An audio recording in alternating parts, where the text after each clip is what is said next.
So nobody really prepares you for how lonely academia actually is. I want to paint you a picture of what my life actually is so you understand what it's like. And then I'll talk about that in terms of how I manage this and I don't do a good job. So I am a associate professor, which means I'm kind of in the middle ground. I'm not a full professor, but I'm tenured. I'm past the assistant professor stage. And I always thought that the loneliness would disappear, that you would find more and more people to hang out with. And I'm going to tell you something that really helped me out towards the end of this, but it's been years now. I've been in the profession 20 years. I started when I was in 2023. I started doing research. And my job today, this is what it's like. I go into my institution, and it's not a problem of the institution. It's a problem of how we actually do work in academia. I go into my institution, which tends to cut costs, I guess, because it's a state institution. So the lights are not always on. It's not very bright in the building that I go into. My hallway's almost always dark. And then I go into my office and I make sure it's as bright as possible with as much windows that are possible. But I sit there by myself the whole day. And my breaks are to go to the restroom because that's all the time that I have. And every once in a while, I'll go for a walk in the afternoon for about 15 minutes when I start to feel, or even a half an hour, when I start to feel a little bit unnervy or I can't focus on things or I start getting distracted.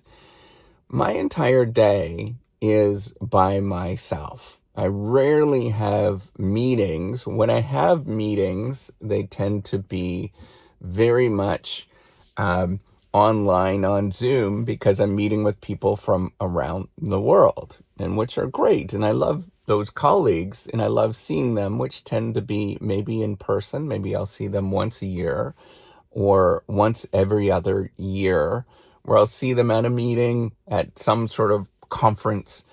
And at that conference, which usually tends to be in the summertime, right when my holidays actually are, many people's vacations are, and I will meet them briefly, have a meeting with them, maybe for an hour, or maybe we're in the same session, and then we leave.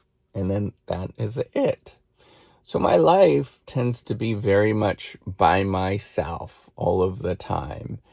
And it tends to be very lonely. The process is entirely in your head. In order for me to get work done, I need to spend time by myself. And the process, and even right now, I feel very, I feel emotional. I feel these emotions that are coming up when I talk about this.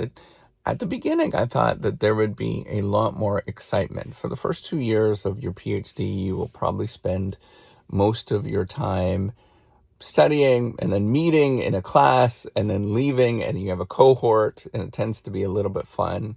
But after about the second year, you kind of go on your own little ways, and it becomes very a lonely process. And I thought that you have to work in order to become successful. And the only way that you can work to become successful is you spend more time at your desk away from everybody else.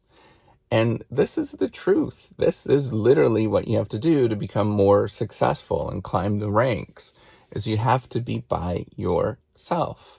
You have to push other people away. And this is very much the process. And I don't care who watches this.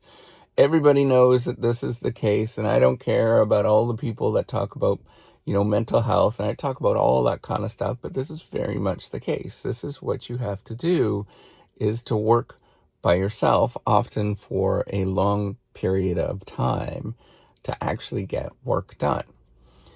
And for me, in order for me to actually do this, in order to concentrate, you have to study and think, and it tends to be an extraordinarily lonely process. Right? That's the entire model. This is why it's such a the entire model is built off of that. That's, by the way, why I want to build out, and that's why I'm building out the Reciprocity platform, is to make it more fun and exciting. I want you to go and check that out and log in.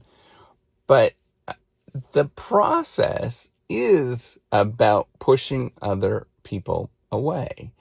And it's about isolating, social isolation, more and more.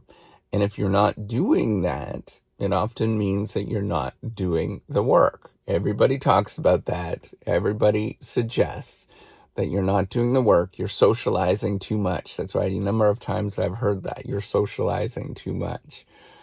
But the goal of what we want to do is actually produce an end product. And I want you to really understand this as you go through this. Unless you're that type of person that is very introspective, and I don't think anybody actually really is to the degree that it's expected of you. Unless you're that person that can social isolate for extended amounts of periods, it's not going to be healthy for you. And I'm going to tell you that there's going to be lots of people that can brag about how they can do this. I'm going to tell you that that is fundamentally not true. I've seen many people do this, and it's not good for anybody's mental health. So what can you do, right? How do you deal with this? For me, I practice smiling. For me, I try to practice as much of a open heart as possible. For me, I try to do things where I get out and I get exercise, I get sunlight, I do things that are fundamentally good for me, that make my heart sing. I try to do things that are very subtle, but that doesn't help with being alone. My biggest thing, and the biggest change that has really changed me in terms of changing my life, has actually been speaking out and building the Reciprocity Project, building a community about dealing with this and having other people know, and speaking out in such a way that it's no longer private. And as I do this, as I talk about the threats, the problems that we face, as particularly social isolation and things like depression and things like that, which, by the way, I was never really diagnosed with that, but it comes with the territory of what we actually do. Social isolation inevitably makes you go down a really nasty road. You'll also bump into other people that are just not happy with who they are. I'm not going to name any sort of names, but you will know many people are not happy with who they actually are. And so I have to sing doubly hard with my heart and protect myself from those moments of all the things that you're going to go through. So I sing, and I try to do things where I try to be cheerful, and I try to listen to cheerful music whenever I possibly can. I learn to listen to people that are positive on podcasts, and I try to do as much as that as possible and get as much sunlight as possible. But at the same time, I distance myself from moments where it's going to make me go down those rabbit holes of deep despair. And we know what those are. I know what my triggers are at this moment. So I have to stay away from those things. Once a week, I'll still have a trigger moment, and I'll go down a deep despair because I'm by myself, and I'll get grumpy, and probably my family understands what has happened by now. But I'll go through those moments, and I have to think and reflect and talk about it with my family. Should I do this? Should I do that? And it usually gives me a lot of moments of stress because it's a professional obligation. But I have to do it to protect my mental health. I have to do things where I'm around smiling people, or at least well-intentioned people that want to look out for me, and they're smiling in their heart. And I think it's important for all of us to practice this as you go about of your life in academia. Practice smiling with your heart, finding people that are going to support you, finding people where you feel safe and encouraged at any given moment. I think it's the most important thing you will ever do. This goes for all professions. Practice smiling with your heart. Practice being a joyful person.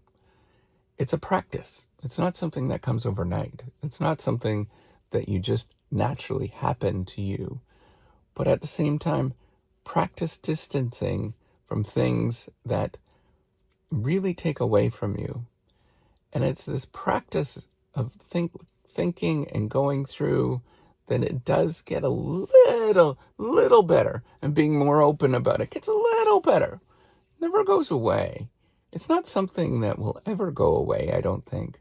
But we can work on this. And I fundamentally believe we can. I'm an idealist. That's what I'm often told. I'm very much an idealist. I look at the world and I think, well, maybe, what if? How come we don't do this? And perhaps in 30 years, it will change because something that I did actually moved the needle. Practice smiling, become a joyful person, and distance yourself. All right, take care and have a wonderful day. Bye.